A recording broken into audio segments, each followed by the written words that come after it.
What's up everyone, I'm Dan and thanks to Hello Guillotine for the review code for Mina the Hollower on the Nintendo Switch systems. If you're new here, make sure you subscribe to stay up to date with reviews like these and more, and with that said, let's get into this. From the moment Mina the Hollower begins, it feels like stepping into a lost handheld classic. Developed by Yacht Club Games, the team behind Shovel Knight, this gothic adventure blends old school design with modern refinements to create something that feels nostalgic.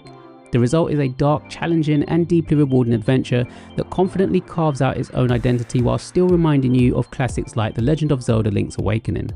Set on the cursed Tenebrous Isle, you play as Mina, a famed hollower sent to investigate the strange darkness spreading across the island.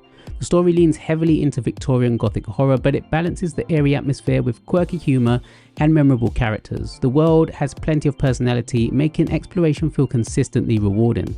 Visually, Mina the Hollower absolutely nails its presentation. The pixel art style is stunning, packed with expressive animations, detailed environments and beautifully moody lighting effects. It looks authentically 8-bit at first glance, but the modern enhancements quickly stand out once you start playing. Widescreen visuals, fluid animation work and incredibly responsive controls make the experience feel polished in a way that old titles simply couldn't achieve.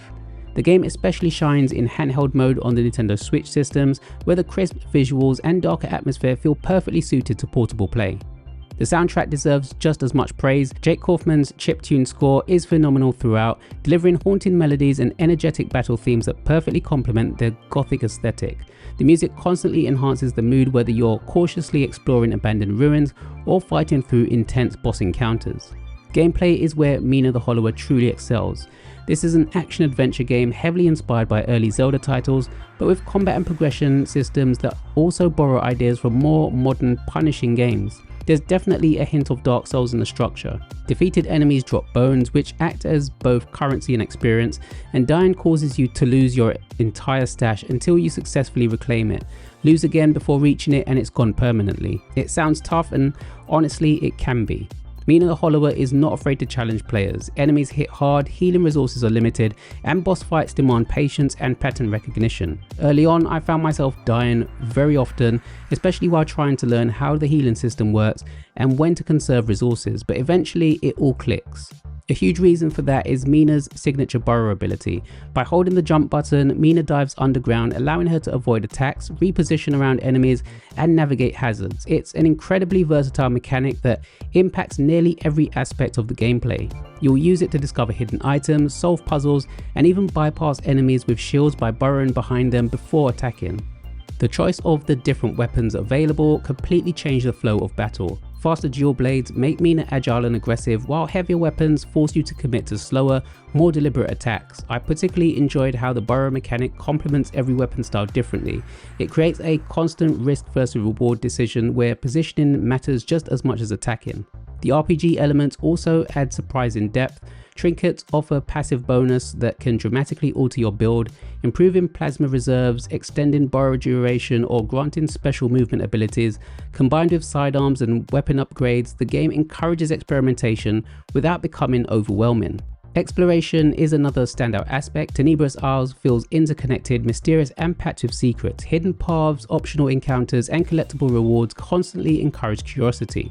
Again, there's something here that feels very reminiscent of older adventure games, and those familiar with them will recognize little hints like cracked walls that deserve closer attention. The lack of an in-game map can become frustrating, especially once the world opens up further.